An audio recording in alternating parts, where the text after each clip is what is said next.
Premier grand succès en 1986. Nous aimons cette artiste caribéenne de la Guadeloupe. Les tubes de Tania Saint-Val sont intemporels. Savez-vous qu'elle a reçu dès 2012 la médaille de chevalier de l'Ordre national du mérite? L'interview est intitulée L'autre face. Alors découvrons notre TSV national. Si tu n'avais pas été artiste, quel métier t'aurait passionné? Eh bien, il y a quelques années de cela, j'ai découvert que j'aimais beaucoup les animaux. Et je pense que travailler avec les animaux, ça m'aurait beaucoup plu. Ça, c'est la première des choses. C'est une grande histoire d'amour avec les chiens. J'avoue aussi que tout ce qui est social, en tout cas le fait de m'occuper un petit peu des gens, je pense que j'aurais pu facilement le faire. Voilà, je pense que ça s'arrête là. Quel est le film qui t'a le plus marqué?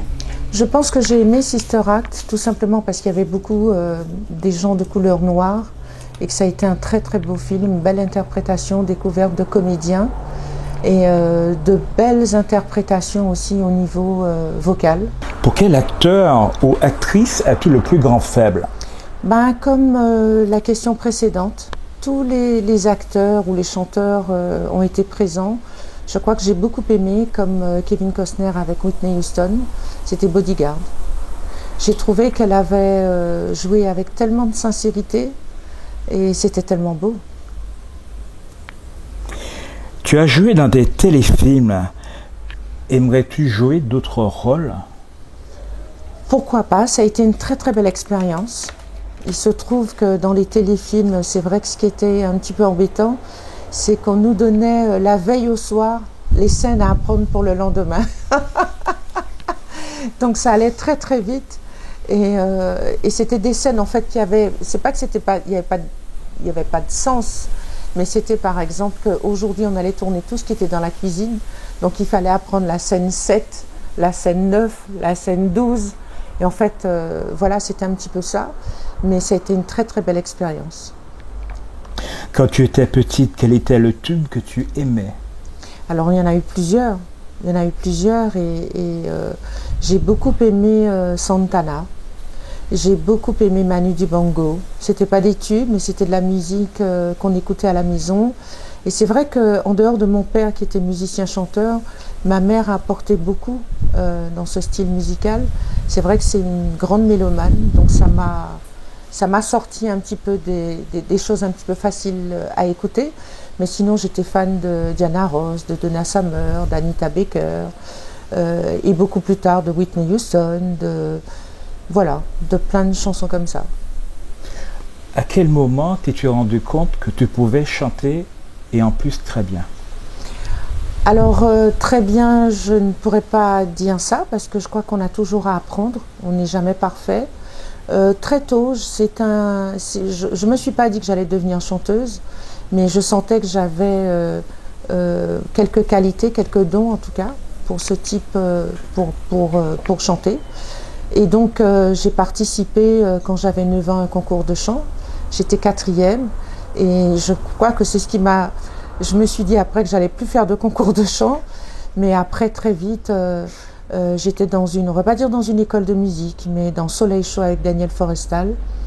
C'est là que j'ai rencontré Dominique Zorobabel et pendant des années, j'apprenais à chanter, à être dans un groupe, à faire du live.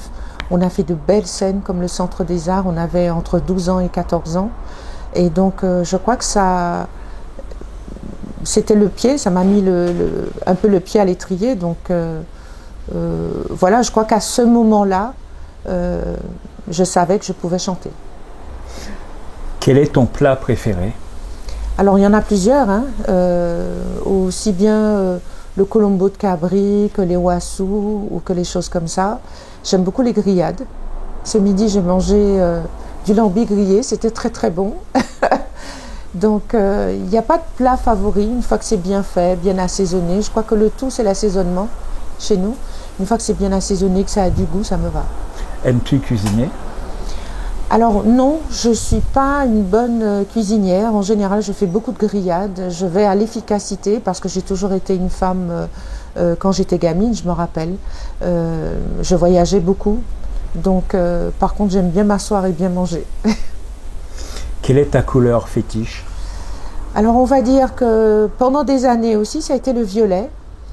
Et puis, je crois que toutes les couleurs chaudes, j'aime beaucoup le jaune, j'aime beaucoup l'orange.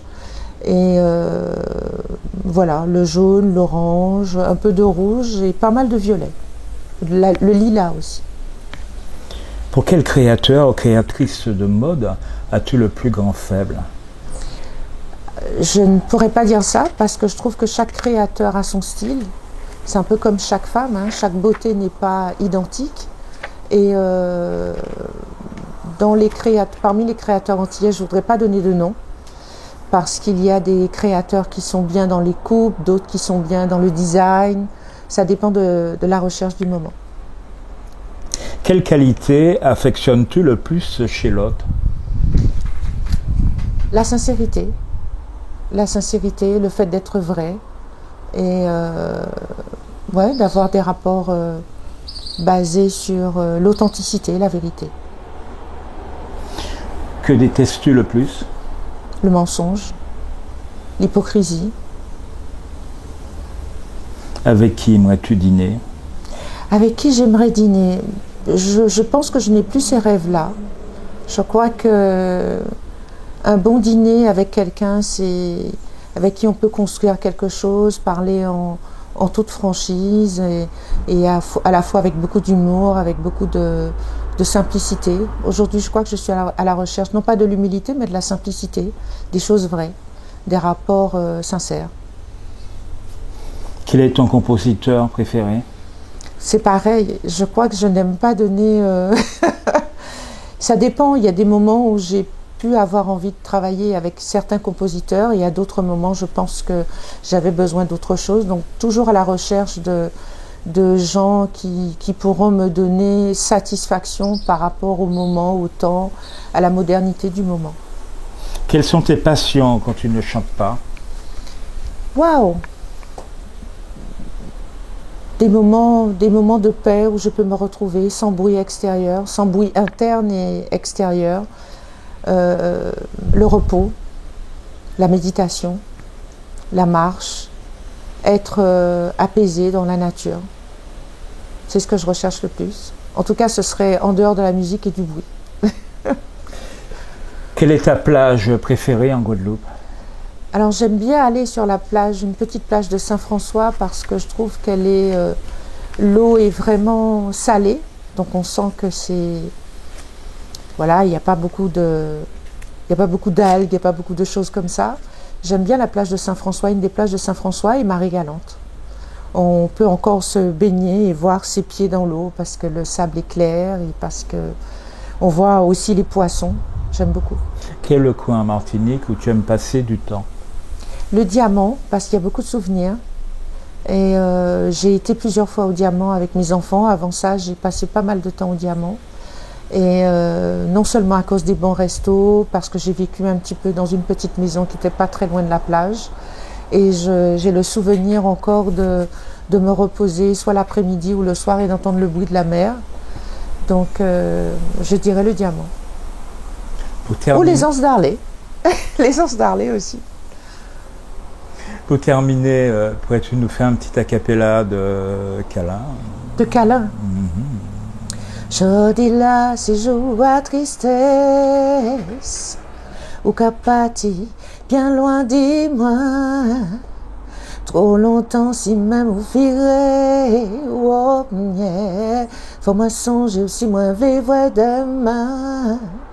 Avant de nous dire au revoir, faut nous cajoler nous. On câlin, des câlins, c'est ça moi envie ou pas moi. On petit beau secret tout comme ça, pour nous rassasier. Qu'aime ben nous, caresser nous, pour nous peut ça mieux sentir nous. Délirer, si comme nous. Aurais-tu quelque chose à rajouter? Aurais-tu, oui, des choses à rajouter, c'est que j'ai sorti En 2000, j'ai monté mon propre label. Et aujourd'hui, j'ai envie de défendre un petit peu tous les albums que j'ai produits avec mon collaborateur. Le label s'appelle Netiprod. Et depuis l'album Ensemble, on a produit ensemble quelques albums. Et donc, c'est toutes les dernières productions de Tania que j'ai envie de faire découvrir, notamment l'album Soleil, l'album Ensemble, qui est un bel album qui parlait du bicentenaire de l'abolition de l'esclavage. Et ça m'a permis de découvrir l'île de Gorée. Donc il y a plein de souvenirs autour de ça. Et puis d'autres albums, l'album Voyage. Donc voilà, c'est ce que j'ai envie de partager avec mon public. Ce sont mes dernières productions qui ont aussi beaucoup d'intérêt parce que c'est une véritable entreprise.